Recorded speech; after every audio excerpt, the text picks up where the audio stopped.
안녕하세요. 정보기술과 AI의 최영일 교수입니다. 6주차 강의 시작하겠습니다.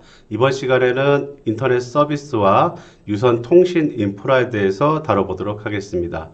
한 주 동안 잘 지내셨습니까?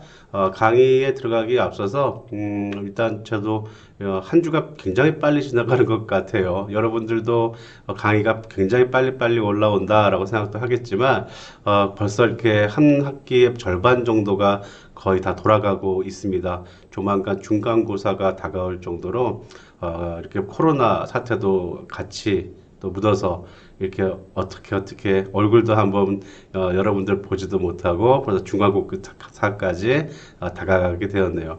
아무튼 우리 얼굴 볼 때까지 여러분들 다들 건강 유의하시길 바라겠고요. 일단 오늘 수업에서는 조금 유선 인프라라고 불리우는 그런 내용을 다뤄보도록 하겠습니다. 인프라라고 하는 용어는 인프라스트럭처의 약자이죠. 그래서 뭐 어떤 구조 또는 어떤 체계 같은 것들을 얘기합니다. 여러분들이 인터넷에 접속하기 위해서 어떤 매체들을 사용하는지 그 유선, 무선이 아니라 유선에 대한 내용을 좀 살펴보려고 합니다. 일단 안으로 들어가 보도록 할게요. 학습 목표 좀 보도록 하죠. 인터넷 서비스의 종류부터 좀 여러 가지 살펴볼 거고요. 그리고 유선 통신 인프라에 대한 종류, 그리고 마지막으로 인터넷 속도 측정 실습까지 해서 다뤄지게 됩니다. 자, 본론으로 들어가겠습니다. 학습하기. 자, 여러분들은 지금 인터넷이라고 하게 되면 어떤 생각이 드세요? 뭐 인터넷 익스플로러 또는 뭐 크롬 같은 접속 도구, 브라우저를 사용해서 인터넷에 뭐 네이버나 다음 들어가는 것을 인터넷에 접속한다라고 얘기할 수도 있겠습니다만 인터넷이 등장하게 되었었을 때를 한번 머리를 한 1960년대 말쯤으로 돌려보도록 합시다.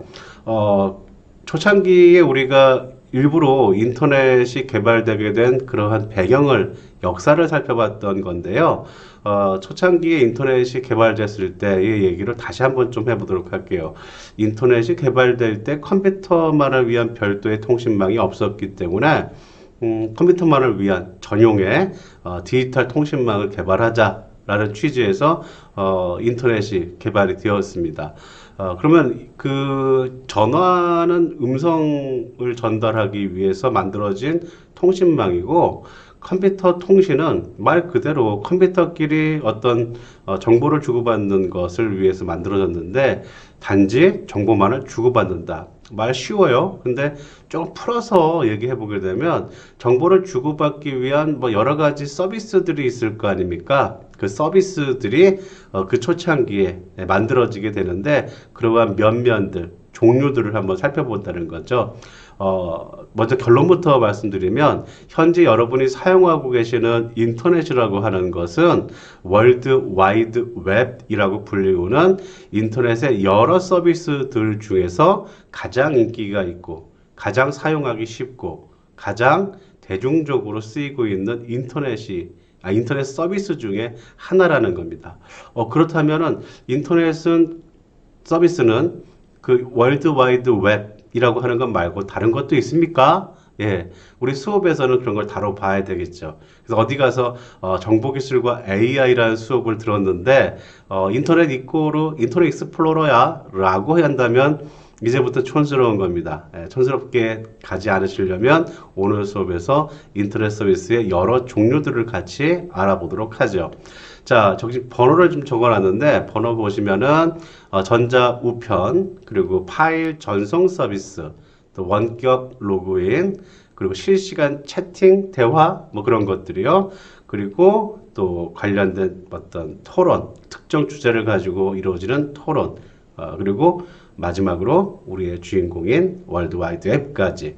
자, 그래서 인터넷 서비스는 종류가 꽤 많이 있어요. 그 중에서 우리가 쓰고 있는 것은 가장 마지막에 언급한 월드와이드 웹이라는 겁니다. 그러면 하나씩 초창기에 인터넷이 개발되었을 때부터 어떤 서비스가 존재해 왔는지를 좀 알아볼 필요가 있을 겁니다. 자, 먼저 첫 번째 텔넷이라고 하는 서비스를 좀 언급을 해보죠. 텔넷이라는 말은 텔레커뮤니케이션 네트워크의 약자이면서도 한편으로 서비스의 이름입니다. 멀리 떨어져 있는 컴퓨터에 접속해서 마치 그 컴퓨터를 자신이 사용하는 컴퓨터인 것처럼 그 화면에도 그 컴퓨터의 내용이 나타나게 되고 화면상에 그래서 그 서비스를 이용함으로써 굳이 그 컴퓨터 앞에 가지 않아도 되는 그러한 서비스를 우리는 원격 제어, 원격 접속이라고도 한국말로 하지만 텔넷이라고 부를 수가 있는 거죠. 자, 뭐가 여기 이럴 필요성을 만들어냈을까요? 미국 서부와 동부 이렇게 시간대도 다를 정도로 표준 시간이 다를 정도로 굉장히 먼 대륙과 대륙 끝과 끝에 있는 지역이에요. 뉴욕에서 또는 워싱턴에서 미국 태평양 쪽에 있는 LA나 뭐 샌프란시스코 비교를 한번 해봅시다. 굉장히 먼 거리입니다. 뭐 서울이나 부산 거리보다도 훨씬 먼 거리예요. 자, 근데 어떤 교수가 LA에 살고 있는 교수가 뭐 슈퍼컴퓨터 또는 아주 그냥 큰 대용량 성능을 가지는 큰 성능을 가지는 컴퓨터를 이용하기 위해서 비행기를 타고 그죠? 뉴욕까지 간다 생각해 보세요. 굳이 컴퓨터를 사용하기 위해서 비행기를 타고 먼 거리까지 가야 된다라고 하는 거. 되게 비효율적이겠죠. 통신망이 존재한다면 단지 자신의 집에 있는 컴퓨터 책상 위에서 그 컴퓨터를 접속해서 그 컴퓨터에다가 뭐 계산 소스를 집어넣고 계산 결과만 화면상으로 받아보면 될 테니까 굳이 갈 필요가 없겠죠. 굉장히 편리하겠죠. 그래서 초창기에 인터넷 서비스를 개발하던 사람들은 그렇게 원격, 멀리 떨어져 있는 컴퓨터들을 마치 자신의 책상 위에서 자신의 컴퓨터처럼 활용할 수 있도록 그런 서비스를 만들었습니다. 그게 텔넷이라고 불리우는 서비스예요. 인터넷보다 우리가 먼저 친숙하게 뭐 우리라고 얘기하지 않겠습니다. 제 세대, 여러분들 삼촌이나 아버지 세대들이 친숙하게 활용했었던 PC 통신이라고 있어요. 뭐 하이텔, 뭐 나우누리, 뭐 유니텔 그런 옛날에 전화선을 사용해서 접속해서 사용했었던 PC 통신 서비스들도 사실은 이런 텔넷을 근간으로 하고 있었던 서비스라고 볼 수 있습니다. 커다란 그런 그 컴퓨터 서버에 사람들이 전화선으로 모여서 뭐 자료도 주고받고 뭐 이런 식으로 큰 컴퓨터를 마치 자신의 컴퓨터처럼 활용할 수 있게끔 접속해서 쓰게 됐던 것이 옛날에 사용하셨던 여러분들 삼촌뻘이 사용하셨던 PC 통신이라고 하는 거죠. 자, 그럼 요즘에는 이런 서비스가 필요가 없을까요? 뭐 굳이 인터넷 다 연결되어 있으니까 더 필요하겠죠. 어떤 때 필요할까요? 사무실에 컴퓨터를 두고 있는 사람이 막 일을 하다가 집에 퇴근을 해야 되는데 집에 가서 또 회사의 컴퓨터를 만지고 싶어요. 또 출근을 했더니만 아차 집에 컴퓨터에다가 뭐 자료를 놔두고 왔어요. 집에 다시 갈 겁니까? 이런 식으로 어떤 원격지, 멀리 떨어져 있는 컴퓨터를 내 책상에 있는 컴퓨터처럼 사용할 수 있다면 굉장히 편리하겠죠. 그래서 최근에는 이런 식으로 텔넷이라는 서비스들이 원격 제어 또는 원격 데스크탑 뭐 이런 식의 서비스 이름으로 프로그램으로 나와 있습니다. 제가 그래서 소개를 하나 해드릴게요. 여러분들도 일상에서 필요하실 테니까. 팀 뷰어라고 하는 프로그램이 있습니다. 뭐 무슨 프로그램 광고하라는 건 아니고 가장 편리하게 여러분이 쉽게 써볼 수 있는 프로그램이기 때문에 소개를 해드리는 거예요. 또 무료이기도 하고요. 여기 팀뷰어라고 뭐 검색 엔진에다 치시면 이 홈페이지를 방문하실 수가 있고요. 홈페이지에서 무료로 다운로드 받아서 컴퓨터에 설치를 하시면 됩니다. 설치를 하실 때는 물론 여러분이 개인이시니까 개인으로 설치를 하시고 비상업용이다. 그래서 설치가 다 끝나고 나면 화면상에 이러한 창이 뜨게 됩니다. 여기에 이제 원격 제어용 그 여러분의 아이디가 발급이 돼요. 비밀번호도 발급이 됩니다. 그러면 만약에 집에 있는 컴퓨터에다 이 프로그램을 깔아놓고 이 프로그램에 대한 아이디와 패스워드를 적어서 회사로 간 다음에 회사 컴퓨터에도 똑같이 팀뷰어를 설치를 하게 되면 거기에 이렇게 똑같이 아이디와 패스워드가 나오지만 내가 어딘가로 접속해서 제어할 아이디를 넣으라는 란이 나와요. 파트너 아이디.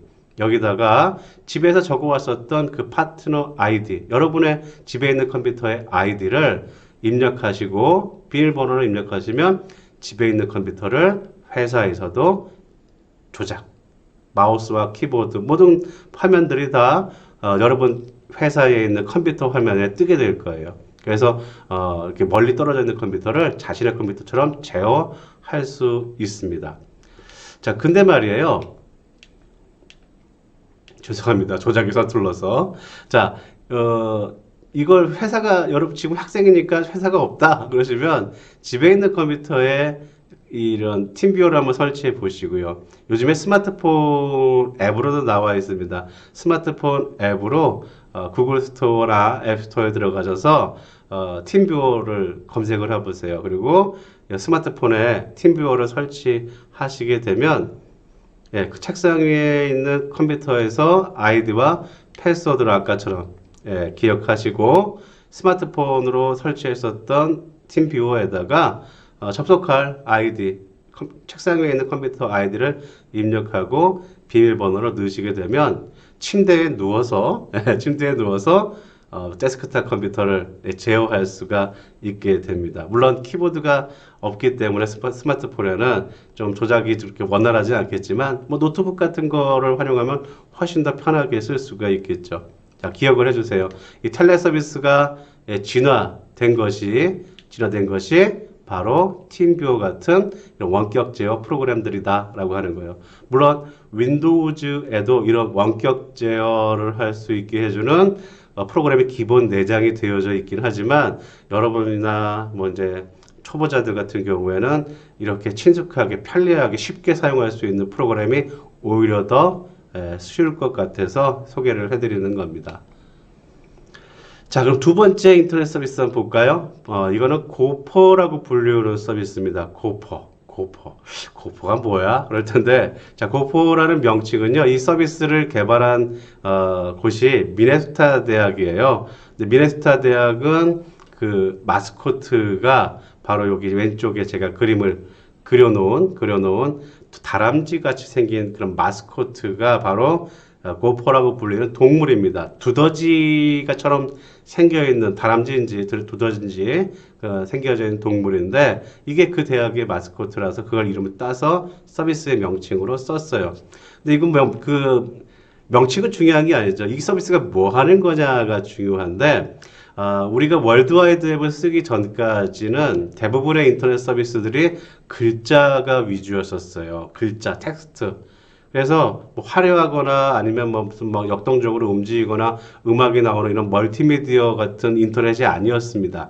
그래서 가장 많이 활용되는 게 정보 검색이나 아니면 이제 텍스트 글자로 되어져 있는 서비스를 받는 거였는데 근데 이 인터넷은 네트워크 명령어를 알아야지만 명령어를 통해서 직접 타자를 쳐서 명령어를 입력하고 접속하고 뭐 여러 가지 서비스를 이용을 했어요. 옛날에는. 근데 이게 불편하다 그거죠. 그래서 윈도우즈 같이 마우스를 활용할 수 있는 이제 컴퓨터 환경이 된 이후부터는 이 고퍼 서비스를 활용하게 되면 자, 화면에 보시는 것처럼 여기 지금 예를 보여줬죠. 메뉴로 되어져 있어요. 클릭할 수 있거나 번호를 지정해서 번호를 누르면 해당하는 서비스로 들어가서 검색을 할 수 있게 해줬습니다. 무슨 얘기냐면 뭐 1번 뭐 인천재능대학교 접속하기 위해서 명령어를 칠 필요가 없는 거예요. 주소를 외울 필요가 없는 거예요. 1번이라는 숫자만 집어넣으면 자동으로 접속을 할 수 있게 해준다는 거죠. 굉장히 편리하겠죠. 2번 뭐 인천 뭐 시립도서관 그럼 인천 시립도서관에 대한 정보를 네트워크 명령 줘서 주소 쳐갖고 접속하는 게 아니라 그냥 2번만 누르면 2라는 숫자만 집어넣으면 접속할 수 있는 거죠. 좀 편리하겠죠. 네트워크 명령어를 모르는 사람들도 인터넷으로 쉽게 사이트에 접속하고 인터넷 정보를 검색할 수 있게 해줬다는 거죠. 그래서 이 고퍼 서비스는 메뉴화 되어져 있는 그러한 서비스에 제공을 했기 때문에 가장 쉽다. 당시에는 가장 쉬웠던 방식의 인터넷 접속 또는 인터넷 정보를 검색할 수 있는 서비스였다고 볼 수 있습니다. 지금은 거의 사용이 되고 있지 않고 있고요.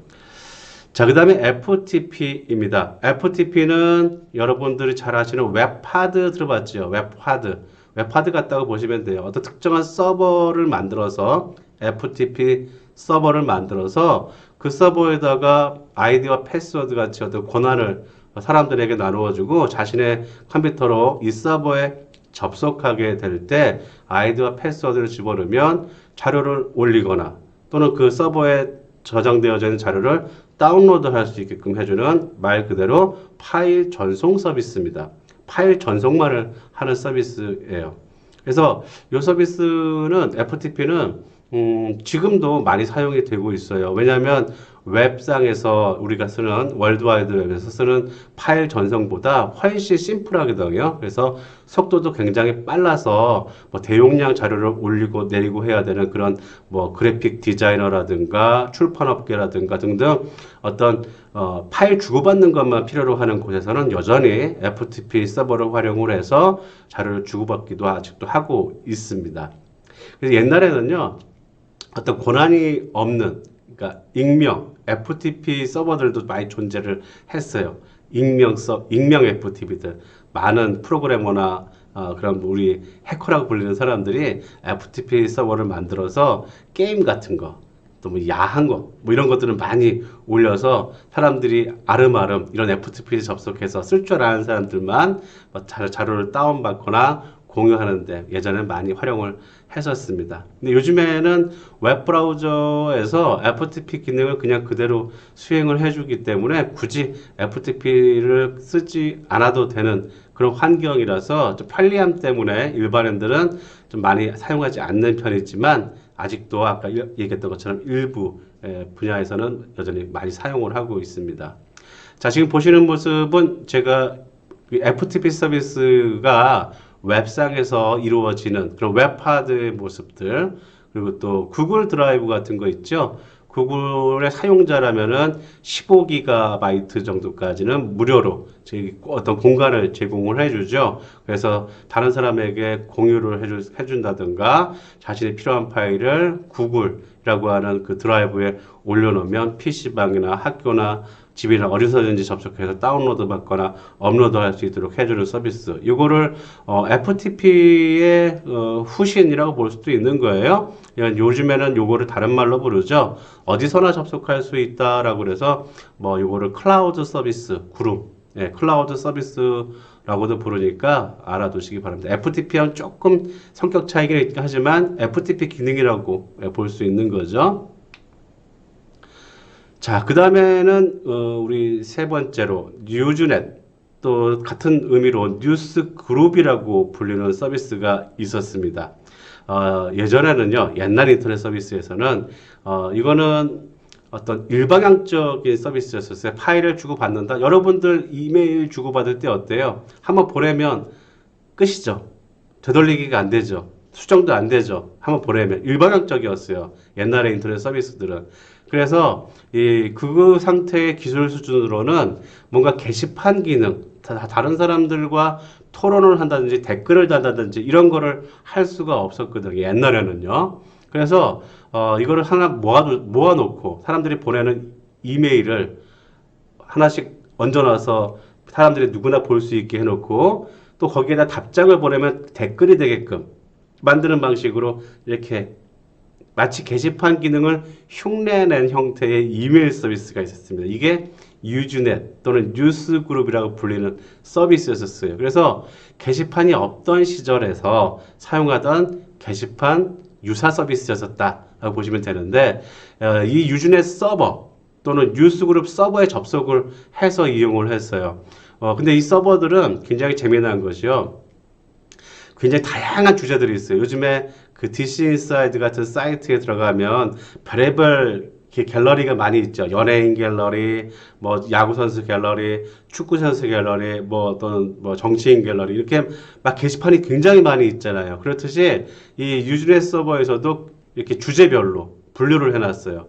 그리고 그 분류를 내려가게 되면 또 하위 분류가 나오고 또 하위 분류가 나오고 하는 식으로 굉장히 이제 계층적인 구조로 게시판을 만들어뒀기 때문에 자신하고 취향을 맞는 그러한 게시판을 찾아 들어가서 서로 의견을 주고받을 수 있게 해주는 그러한 서비스가 이루어졌었습니다. 이제 최근에 와서는 이런 서비스를 쓰지 않죠. 왜냐하면 게시판이 존재하기 때문에 게시판 서비스는 굉장히 축복이라고 볼 수 있습니다. 자, 그 다음에는 네 번째인가요? 전자 우편. 뭐 이건 뭐 제가 굳이 설명할 필요가 없을 것 같은데 이메일이 아주 원시적인 형태의 인터넷서부터 사용되어 오고 지금까지도 많은 사람들이 사용하고 있는 서비스라는 거죠. 그래서 이런 전자 메일, 우편 서비스는 메시지를 주고받는 수단으로 사용이 되고 있습니다. 근데 여러분이 잘 알고 있기 때문에 굳이 이거를 제가 다시 설명할 필요는 없을 것 같지만, 이메일 서비스는 크게 두 가지 형태가 있습니다. 웹메일 서비스라는 것과 또 하나는 팝 메일 서비스라는 것이 있어요. 팝은 팝송할 때 그 팝자가 아니라 포스트 오피스, 우체국 프로토콜이라는 것의 약자입니다. 우리나라하고 좀 다르게요. 미국은 사서함 제도라는 게 있죠. 그래서 자신의 우체국에 가면 자신의 우편 통이 다 있어요. 미국에는. 그런데 그런 것을 흉내내는 방식의 서비스라고 보시면 됩니다. 웹메일 서비스부터 설명드릴까요? 웹메일 서비스는 네이버나 다음 같은 거라 보시면 됩니다. 웹, 인터넷을 활용을 해서 월드와이드웹 활용을 해서 네이버에 접속하게 되면 거기서 제공해주는 이메일 서비스를 활용하는 거죠. 단점이라 그런다면 네이버에 접속해야만 나의 이메일 서비스를 이용할 수 있다라는 하는 거. 그 점이 있죠. 또 나의 이메일과 주고받은 송소신 그런 모든 자료들을 다 네이버에게 위탁 맡기는 거다라는 거. 나의 것인데. 그런 단점이 있다라는 거죠. 두 번째, 팝 서비스, 팝메일 서비스라고 하는 건 우리 예전이 아니죠. 얼마 전에 OA 실무 시간 때 오피스 프로그램 중에 하나라고 설명을 한 적이 있었을 거예요. 거기 아웃룩이라고 불리는 MS 아웃룩이라는 서비스 프로그램을 설치해서 자신의 컴퓨터에 설치를 해서 전자우편 서비스를 자신이 관리를 하는 겁니다. 그래서 이메일을 주고 받는 것들은 모두 다 내 컴퓨터에 저장을 해서 관리를 하는 거예요. 그러니까 그 네이버나 다음에 망할 일은 없겠지만 서비스가 종료된다. 그러면은 내 이메일은 어떻게 합니까? 그래서 이 업무용 이메일 쓰는 사람들은 주로 이제 아주 오랫동안 서비스를 유지할 수 있는 그런 믿음직한 서비스를 쓴다든가 아니면 이러한 판매 서비스를 쓴다라는 거죠. 그래서 이거는 자신의 모든 메일들을 내가 자신의 컴퓨터에서 관리한다는 면에서 인터넷이 꼭 연결되어 있을 필요가 없습니다. 인터넷이 연결되게 되면 그제서야 오프라인상에서 작성했었던 이메일이 슉 날아가고 또 나에게 올 이메일이 슉 들어오고 뭐 이런 식의 서비스가 이루어진다는 거죠. 그거 불편하지 않겠어요? 할 텐데 곰곰이 한번 생각해 보세요. 왜 팝 메일 서비스를 사용하는지. 자, 그 다음에 이메일 서비스에 대한 부가 설명인데 인터넷 서비스 중에서 월드와이드앱보다 더 많이 사용하는 서비스가 이메일 서비스입니다. 그만큼이나 다른 사람과의 커뮤니케이션의 필수적인 그런 도구라고 볼 수 있는데 예전에는 어떤 도면이나 설계도 같은 거 그림으로 되어 있는 거는 우편으로밖에 보낼 수 없었어요. 팩스라든가. 근데 팩스는 여러분도 잘 아시겠지만 흐릿하잖아요. 해상도가 별로 좋지도 않아요. 전화선을 통해서 전송하는 거라서 그래서 이 이메일 서비스가 활용되고 난 이후부터는 그런 그림 또는 컴퓨터 파일 등등 아주 첨부해서 보낼 수 있는 그런 형태의 서비스이기 때문에 컴퓨터로 이루어지는 모든 자료들을 첨부로 제공할 수 있는 아주 엄청난 효율성을 제공해 줬기 때문에 업무용으로는 팩스나 우편을 대체하게 되는 굉장히 좋은 서비스가 됐다라는 거죠. 그래서 아직까지도 사용하고 있는 것이고요. 근데 문제점이 없는 것도 아닙니다. 뭐 여러분도 아시겠습니다만 내가 받아보는 이메일 중에서 90%는 불필요한 메일이죠. 불필요한 메일이라고요. 이러한 메일들은 우리 뭐라고 부르냐면 정크 메일 또는 스팸 메일이라고 부릅니다. 상업적으로 그리고 또 나의 이메일 주소가 막 활용이 되기 때문에 원하지도 않는 이메일이 자꾸 뭐 온다라는 거죠. 그래서 이런 것들은 너무나 정보의 과잉, 너무나 많으면 그게 이제 오히려 스트레스라든가 또는 이제 거기에 따라서 불필요한 비용이 발생하게 되기 때문에 정말 정작 중요한 이메일을 놓칠 수도 있게 되는 거죠. 따라서 이런 것들은 좀 가려서 받을 필요가 있게 되는데 쉽지가 않죠. 예. 자, 한 가지 뭐 말 나온 김에 말씀드리자면 우리 스팸 메일이라는 것에 대해서 한번 얘기해 봅시다. 스팸. 그 스팸이 그 슈퍼에서 파는 그 햄 깡통 그거를 얘기하는 겁니까? 예스. 예. 그 스팸 메일을 어원은 바로 그 깡통, 햄 통조림을 의미합니다. 왜 스팸 메일이라고 불렀을까요? 월스트리트 저널의 어떤 기자가 처음 쓰기 시작했다 그러는데 이 스팸은요 세계 1차 대전 이후에 보급에 시달리던 그러한 미군들을 위해서 2차 대전 때부터 보급용 물품으로 스팸 깡통을 보냈대요. 그래서 이제 뭐 거기 전투 지역에서 싸우고 있는데 이제 보급 물품이 와요. 근데 이 아주 햄 다져져 있는 그러한 그 화학 물질도 들어가 있는 그러한 돼지 통조림이 오니까 좋아하죠. 근데 어제도 먹고 오늘도 먹고 내일도 먹으면 어떻게 될까요? 질리겠죠. 그리고 더 이상 먹고 싶지도 않은데도 계속 그 스팸 그 깡통이 온다고 생각해 보세요. 굉장히 싫겠죠. 그리고 이게 왜 이렇게 많이 그 제공이 됐냐면 그 당시에 1차 대전 때 그런 보급 부족 때문에 거기에 각성을 한 미군에서 어마어마한 양의 그 깡통 통조림을 생산해내게끔 만들었습니다. 그래서 보급 물품에는 항상 이 스팸이 끼어 있게 되고 얼마나 많이 만들었으면 그 우리나라의 6.25 전쟁 때도 스팸이 보급이 돼서 우리나라 사람들에게 전해지게 되고 그게 부대찌개로까지 발전하게 됐죠. 아무튼 이 스팸이라고 하는 용어는 그래서 원하지도 않는데 계속적으로 보내주는 엄청난 양의 그러한 보급품이었던 깡통에서 유래를 찾을 수가 있습니다. 저보다 더 재밌게 설명할 수 있는 유튜브나 아니면은 뭐 블로그들이 꽤 있으니까요. 한번 검색해 보세요. 굉장히 재미있습니다. 자, 그 다음에 다섯 번째는 IRC예요. IRC는 인터넷 릴레이 채팅의 약자입니다. 리얼 채팅이 아니에요. 릴레이 채팅입니다. 너 한 번 얘기하고 나 한 번 얘기하고. 그래서 이런 IRC 서버에 접속을 하게 되면 채팅 서버에 접속을 하게 되면 사람들과 만나서 채팅을 할 수가 있게 되는 거예요. 뭐 시덥지 않게 뭐 당연한 거 아니야 그럴 텐데 그렇게 생각하지 마세요. 옛날에 그죠? 컴퓨터가 초창기 막 보급되게 되던 시절에 전 세계에 있는 사람들과 만날 수 있다. 뭘로요? 인터넷으로. 대단히 신선한 충격이었겠죠. 그래서 저도 어렸을 때 고등학교 때 한참 PC통신에 빠져 있었어요. 고등학교 때. 그때 대학교에 다니던 이름도 모르는 그런 분과 이제 채팅을 했던 기억이 나요. 나도 대학교에 가고 싶다. 이런 생각을 했던 적이 나는데, 그러니까 그런 식으로 누군가와 대화를 할 수 있다는 거, 글자로 대화를 할 수 있다는 것은 대단하게 편리한 일입니다. 편리한 일이고 신기한 일이었었죠.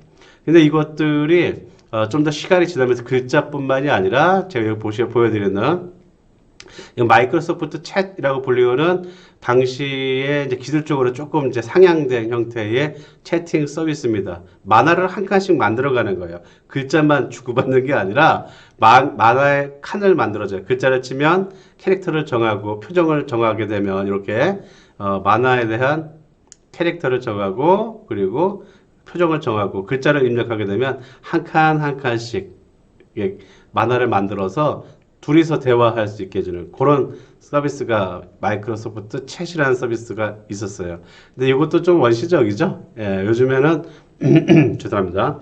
요즘에는 그냥 얼굴 보면서 화상 채팅을 하는 그런 모습을 볼 수가 있고 초창기의 서비스는 이런 식의 IRC로 시작됐다라고 하는 겁니다.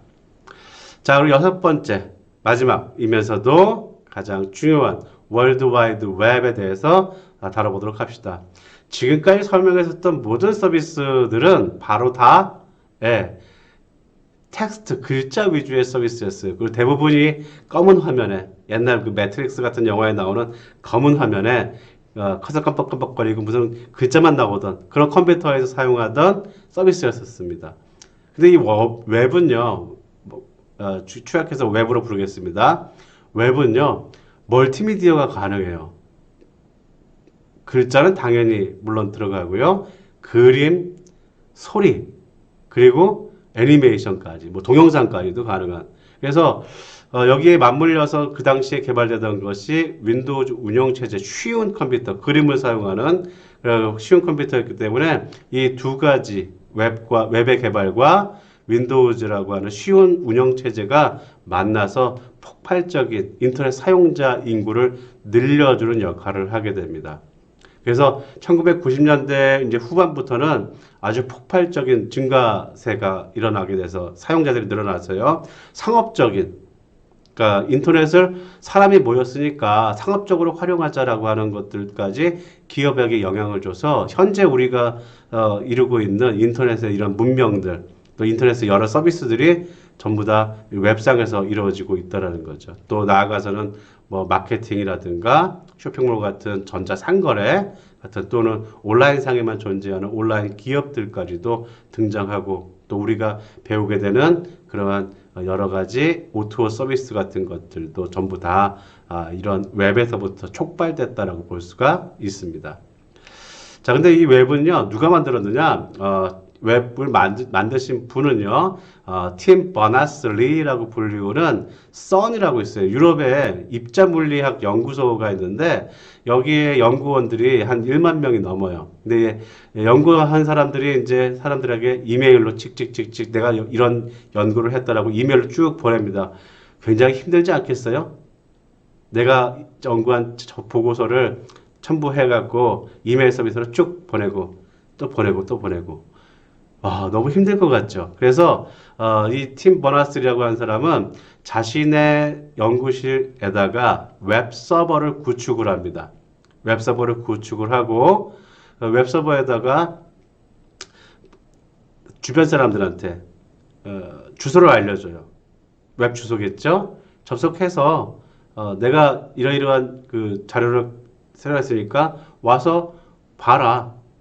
그러니까 내가 보내주는 그런 방식이 아니라 다른 사람들이 내 서버로 접속해서 자료를 받아가게끔. 근데 주소를 아는 사람이면 누구나 접속할 수 있게끔.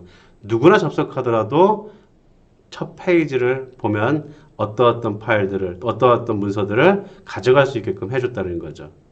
자, 그래서 어떤 방식이냐면 공개되는 거예요. 지금 HTML이라고 불리우는 문서 형태로 서비스가 되는 겁니다. 과거에는 텍스트 형태의 글자 서비스였었다면 웹부터는 문서 형태를 제공해 주는 거죠. 이 웹서버에 접속한 누구든지 불특정 다수들에게 이 웹 문서가 배포가 되는 거예요. 그 웹페이지 안에다가는 글도 쓸 수 있고요. 그림도 집어넣을 수 있고요. 그리고 멀티미디어 작동을 할 수가 있다는 거죠. 그래서 이러한 웹 문서는 지금 보시는 그림처럼요. 웹 서비스를 접속하는 사람이 문서를 무조건 다운로드 받게 됩니다. 여러분이 네이버에 접속하면 무조건 그 첫 페이지를 화면에 보여주듯이 서버에 접속하는 사람에게 PC에게 무조건 웹페이지가 다운로드가 됩니다. 이게 접속됐다라고 생각하겠지만 웹 문서를 받아오는 거죠. 그래서 그 웹 문서는 다른 문서로 링크가 걸려 있어요. 이걸 우리 하이퍼 링크라고 불리우는데 그러한 하이퍼 링크가 걸려 있는 문서들을 하이퍼 텍스트 문서 또는 HTML 문서라고 부릅니다. 그래서 거기 그림이나 글자에 링크가 걸려 있어요. 링크를 클릭하면 다른 문서로 연결되거나 또는 다른 웹사이트로 연결이 되게끔 만들어져 있죠. 이런 식으로 아주 손쉽게 이용할 수 있기 때문에 웹 서비스는 폭발적으로 사용자가 늘어날 수밖에 없고 또 이용하기가 쉬워서 다른 여타 서비스들을 또 제공해 줄 수도 있게 됩니다. 자, 근데 지금까지 설명드렸던 인터넷 서비스들을 좀 보면은요, 다양한 서비스들이 있는데, 중요한 건 이 서로 경계가 좀 무의미해져 가고 있어요. 독립적인 서비스들로 발전을 해 왔는데, 알고 보게 되면 이메일도 웹에서 가능하잖아요. 또 파일 주고받는 것도 웹에서 가능하잖아요. 뭐 게시판이라고 얘기했었던 유즈렛, 뉴스그룹, 게시판 되잖아요, 웹에서. 자, 인터넷 서비스가 발전을 하면서 점차 사람들이 많이 사용하고 쉽게 사용할 수 있는 월드 와이드 웹으로 모든 인터넷 서비스들이 녹아 들어가고 있습니다.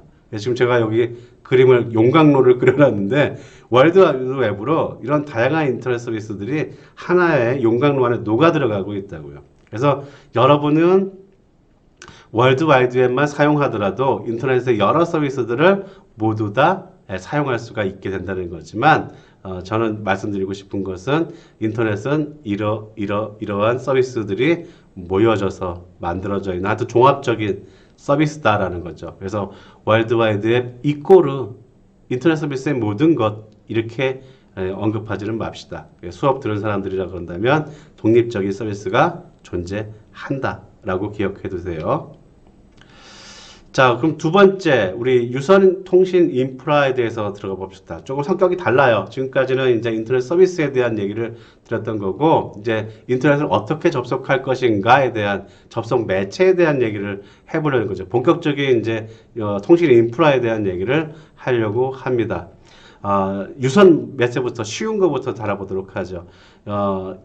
초창기에는 무선이 없었겠죠. 그래서 유선부터 이 컴퓨터 통신이 이루어졌을 텐데 크게 유선 통신 매체는요 세 가지가 있습니다.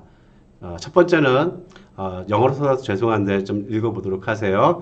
트위스티드 와이어 페어라고 불리는 게 있어요. 꼬아놓은 두 가닥이라는 뜻을 가지고 있죠. 트위스티드 꼬아놨다. 이걸 우리 뭐라고 그래요? 동선 우리나라 말로 또는 구리선 이렇게 불러요. 또 다른 말로 전화선 이렇게 부릅니다. 이게 첫 번째 통신 매체예요. 두 번째는 이거는 그냥 한국말로 할까요? 동축선이라고 불러요. 동축선.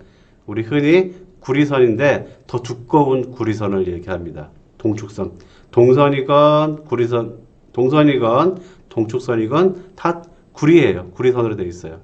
근데 동축선은 좀 두껍습니다. 좀 이따 사진 보여드릴게요. 자, 마지막 세 번째는 광섬유선입니다. 빛을 사용하는 광섬유. 자, 이렇게 세 가지가 유선에서는 많이 사용이 돼요. 많이 사용되는 게 아니라 점차 아래로 번호가 내려갈수록 좀 더 최근에 사용하는 선진 기술이라고 볼 수 있죠. 자, 첫 번째부터 봅시다. 동선, 트위스티드 와이어 페어라고 불리는 거. 지금 꼬아놨다 그랬었는데 아래에 있는 사진 보세요. 사진 보시면 진짜 꼬아놨죠. 이 꼬아놓은 이유는 이거 잡음을 없애기 위해서 그래요. 잡음을 없애는데 효과가 있어서 우리가 사용하는 일반 전화선이라고 보시면 됩니다. 이런 한 쌍의 구리선을 꼬이게 만들어 놓은 전송 매체인데 일반 전화선이라고 보시면 되고, 근데 이 전화선이 개발되고 난 뒤에 컴퓨터가 개발됐잖아요. 그래서 그 당시에는 이런 전화선을 통해서 인터넷 컴퓨터 회선을 사용을 했었습니다. 네, 너무 이제 용량이 취약하죠. 전화선은 음성 정보만을 전달하기 위한 건데 컴퓨터용 쓰다 보니까 그래서 한 네 가닥을 묶어서 사용을 하기도 합니다. 그래서 이걸 뭐라고 부르냐면 바로 쉴드 되어져 있는 네 가닥을 사용한다고 해서 우리는 이거를 랜선으로도 많이 활용하죠. 잡음을 줄이기 위해서 쉴드 껍데기를 더 씌웠고요. 그리고 네 가닥을 활용하기 때문에 통신용으로 쓰는데 우리 흔히 얘기하는 랜선이 바로 요 동선에서 왔다고 볼 수 있습니다. 랜선. 자, 그 다음에 동축선을 봅시다. 동축선은 지금 아까 보셨던 그 동선보다 조금 더 두꺼워요. 직경이. 그런데 여기 왼쪽에 있는 사진에서처럼 여기다가 아주 두꺼운 그러한 플라스틱 커버를 씌워놨어요. 잡음에 굉장히 강하도록 만들어 놓은 거고요. 또 이중으로 또 쉴드를 씌워놨어요. 그렇죠? 그래서 요 동선은요, 아주 용량이 커요.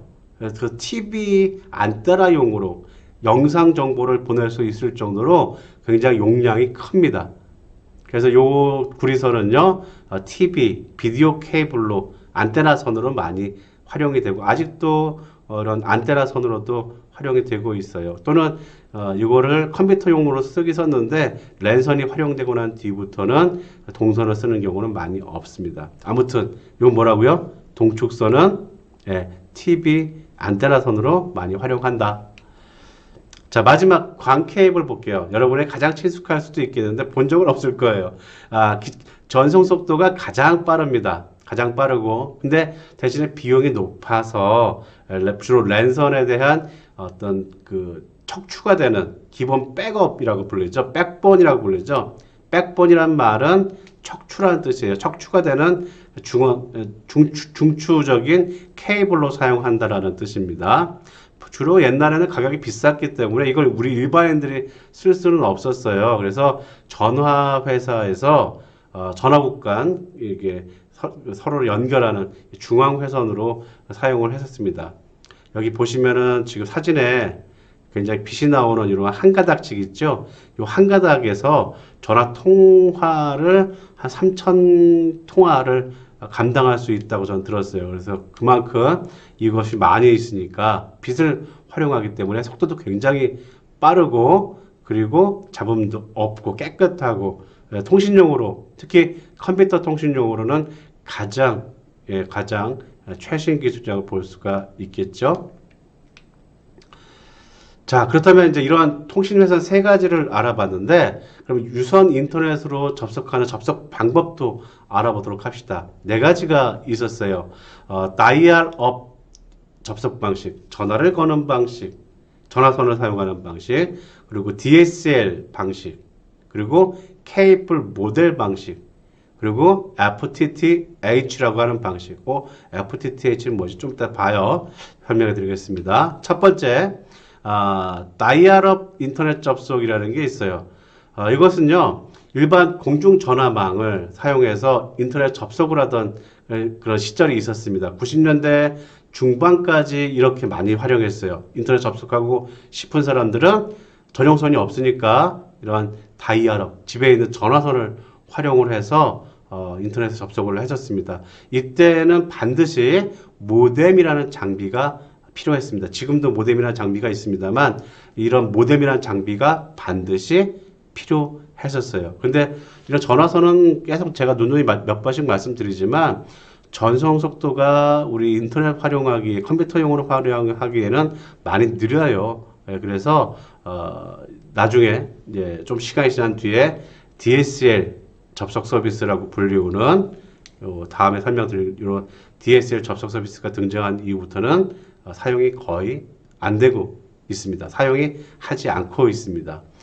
이런 다이얼업 접속 방법을 사용했었던 그런 서비스들은 이런 하이텔 같은 옛날 PC통신, 글자로만 이루어진 서비스에서는 활용이 됐었지만 이런 다이얼업 방식은 지금은 쓰지 않고 있는 방식이라고 보시면 좋아요. 자, 근데 지금 여기 용어 하나가 나왔는데 알아두셔야 될 것 같아요. 모뎀이라고 하는 거. 자, 모뎀이라는 게 뭐냐? 저 위에 제가 약자를 적어놨는데, 모뎀은요, 모듈레이션, 그리고 디모듈레이션, 변조와 복조라고 불리는 것에 앞자를 딱딱 따와서 만든 용어입니다. 모뎀. 무슨 뜻이냐? 자, 보시면은, 컴퓨터가 개발될 때는요, 아날로그 통신망밖에 없었어요. 전봇대에다가 전화선을 연결해서 서로 전화 통화를 할 수 있게끔 해주는 통신망밖에 없었다고요. 근데 컴퓨터가 등장했는데, 컴퓨터는 아날로그 신호를 몰라요. 디지털 기기니까. 그래서, 컴퓨터가 사용하는 디지털 데이터를 디지털 전송을 하지만, 통신을 하는 통신망은 아날로그망을 사용하게 되기 때문에 이 두 개를 디지털 신호를 아날로그로 바꿔주고 아날로그 신호를 다시 디지털로 바꿔주는 중간에 장치가 필요합니다. 이 장치가 바로 모뎀이라는 장비예요. 그래서 이 모뎀이라는 장비는 옛날 전화선을 활용하는 그런 방식의 통신망에서는 필수적인 통신 장치라고 볼 수가 있겠습니다. 이렇게 생겼어요. 아마 집에도 아마 있으실 거예요. 요즘에도 모뎀이 사용이 되긴 하니까요. 자, 그 다음에는 DSL 기술을 봅시다. 이거는 일반 전화망을 사용을 하되, 아까 보셨던 일반 전화망 속도가 굉장히 느리다고 얘기했는데, 이 전화망에서 끌어다 쓸 수 있는 모든 그러한 용량을 극대화시켜서 음성 통화를 할 수 있는 망과 그리고 컴퓨터 통신용 망을 분리를 해갖고 극도로 컴퓨터 통신에 대한 용량을 뽑아낸 그 기술을 DSL 기술이라고 해요. DSL의 약자는 디지털 서브스크라이버 라인이라는 건데, 디지털 가입자 라인이라는 뜻인데 별 큰 의미는 없습니다만, DSL은 뭐다? 예, 일반 전화망을 활용을 하되 속도를 크게 끌어올린 전송 속도를 크게 끌어올린 그러한 서비스다라고 기억해 둡시다. 어떻게 했느냐? 우리 일반인 같은 경우에는 어때요? 뭔가 자료를 누군가에게 주기보다는 받는 일이 많죠. 다운로드 하는 일이 많죠. 그래서 전화선이 가지고 있는 용량에서 아주 그 일부분을 극단적으로 다운로드에 맞춘 겁니다. 다운로드에 맞춰서 다운로드 속도는 아주 크게, 하지만 업로드하는 속도는 좀 많이 느리게 맞춰놓은 거예요. 그래서 이걸 뭐라고 부르냐면 대칭적이지가 않죠. 동등하지가 않으니까 이걸 비대칭, 어시메트릭이라고 불러요. 비대칭 속도로 전화선을 활용한다. 그래서 A자를 붙여요. 어시메트릭의 약자 ADSL. 그리고 여기 V는 VDSL, Very High Density라고 해서 VDSL. 그래서 속도를 요 DSL 기술은 어떤 상업용으로 나온 그런 서비스예요. 전화선을 활용하는데 속도가 굉장히 빠릅니다. 라고 하는 그런 명칭으로 서비스가 많이 됐어요. 그래서 속도는 한 2Mbps에서 또는 12Mbps까지 초고속 인터넷, 제가 전에 한번 말씀드린 적 있죠? 초고속이라는 것의 기준은 보통 10Mbps를 잡는다라고 하는 거. 그래서 10Mbps를 넘어서는 초고속 서비스가 가능하게 됐죠. 나중에 나온 VDSL 서비스는요, 전화국과의 거리가 좀 가까워지게 되면 한 80Mbps까지도 속도가 가능해졌습니다. 중요한 건 이렇게 전화선을 활용해서, 일반 전화선을 활용해서 초고속 인터넷이 가능하게 해줬다라는 서비스였기 때문에 아주 많은 가입자들을 보급하게 됐었습니다. 요즘도 시골 같은 데 가면요, 이런 우리가 흔히 TV에서 보는 광랜 서비스, 이런 것들이 안 들어가기 때문에 시골 같은 데는 아직도 이러한 DSL 접속 서비스를 여전히 많이 활용을 하고 있습니다. 자, 그 다음에 세 번째는 케이블 모뎀을 사용한 인터넷 접속이에요. 얘는 일반 동선이 아니네요. 전송 매체가 동축선이네요. 뭡니까? 안테나선을 그냥 활용하네요. 자, 유선 TV가 많이 활용하죠. 뭐 요즘에 IPTV 많이 보지만 TV 전파가 잘 안 잡히는 동네에서는 난시청 지역이죠. 난시청 지역에서는 주로 케이블 TV를 많이 활용하죠. 그래서 지역에 있는 그 케이블 TV 가입을 해서 집까지 안테나선을 끌어다가 연결시켜줘서 쓰게 되죠. 이때 TV 지역 가입자 그 회사들은, 지역 방송 사업자들은 자신들이 가지고 있는 이런 케이블망을 활용을 해서 별도로 인터넷 서비스를 제공해 줍니다. 그 이제 속도가 좀 많이 느리기는 한데 보통 한 10Mbps 정도, 우리가 얘기하는 초고속 기준에 미치는 속도를 제공을 해줘서 서비스가 가능하게 되는 거죠. 역시 케이블 모뎀이라는 것을 중간에 장착을 하고, 하나는 TV용으로, 또 하나는 컴퓨터 통신용으로 활용을 하게 합니다.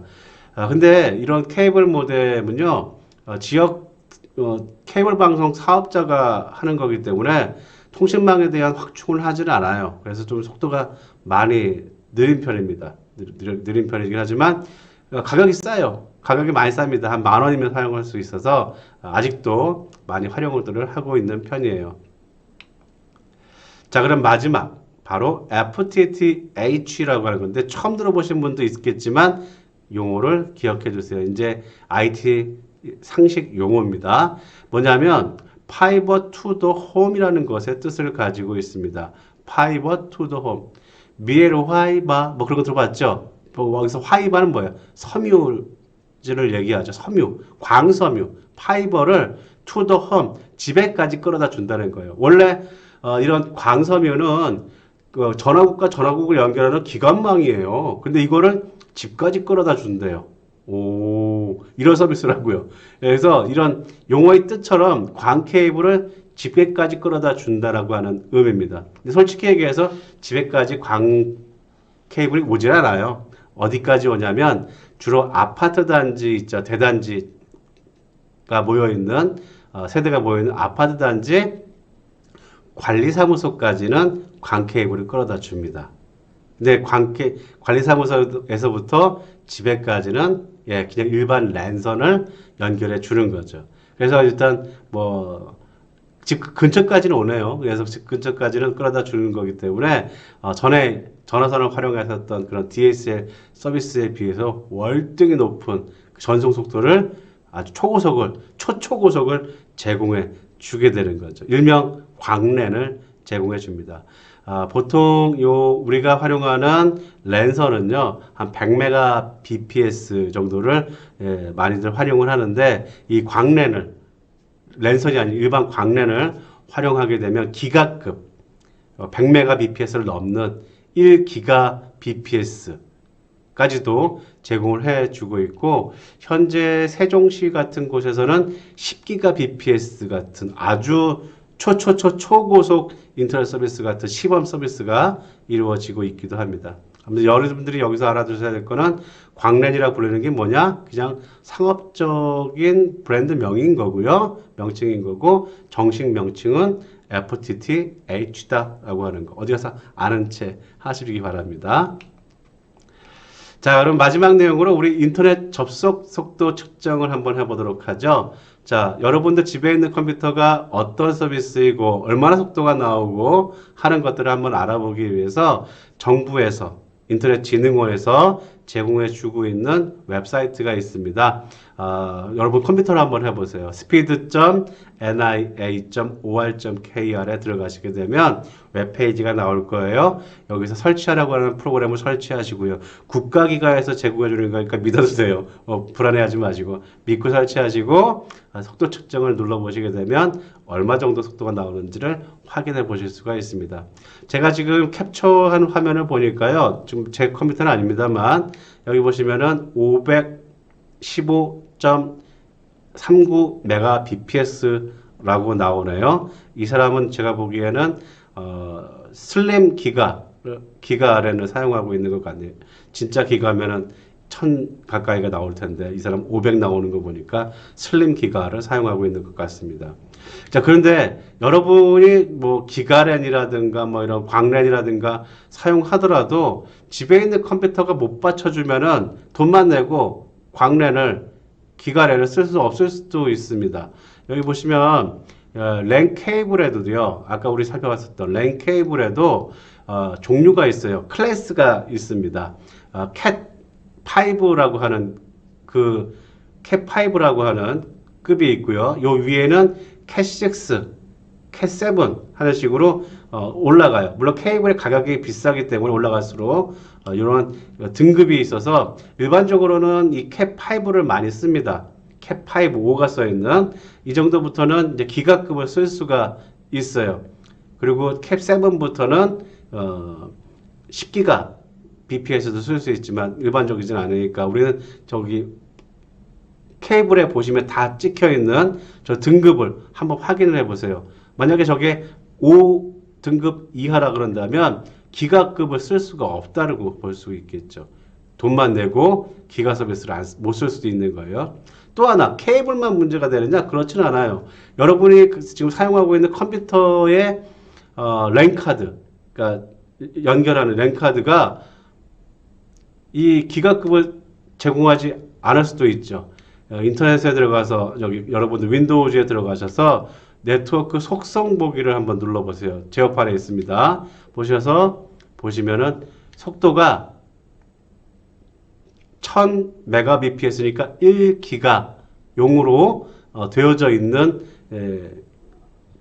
장치인지 랜카드를 확인을 한번 꼭 해보시기를 바래요. 아니면은 쓸 수가 없는 거죠. 돈만 기가급으로 내고, 그죠? 저렴한 거 쓸 필요는 없다는 얘기죠. 한번 알아보도록 하시고요.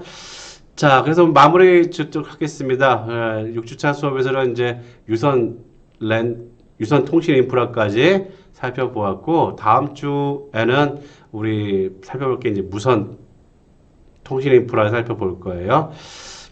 생각해볼 문제 봅시다. 지금 자신의 집에서 사용하고 있는 인터넷 접속 서비스가 뭔지 브랜드를 알아보라는 거 아니에요. 뭐 SK 브로드밴드인지 KT인지 LG U+C 이거 뭐 알고 싶지 않아요.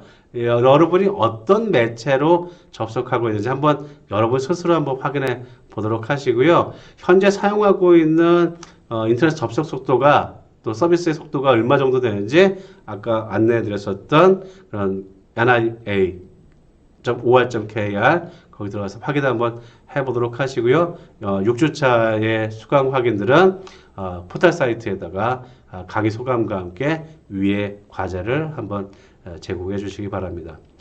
자, 사실은 원래 우리 수업 자체가 정보기술과 AI인데 아주 기초부터 다져주기 위해서 이렇게 아주 기본적인 내용들을 많이 다뤘어요. 이제 제가 보기에는 다음 주에 다루게 될 무선 통신 인프라라고 하는 것이 AI에 아주 가까이 근접한 대상 주제가 아닌가 싶어요. 그래서 유비쿼터스라고 하는 그런 개념들과 함께 이제 진짜 본격적으로 이제 시동을 걸고 우리 정보기술과 AI의 본론으로 갈 것이라고 생각을 합니다.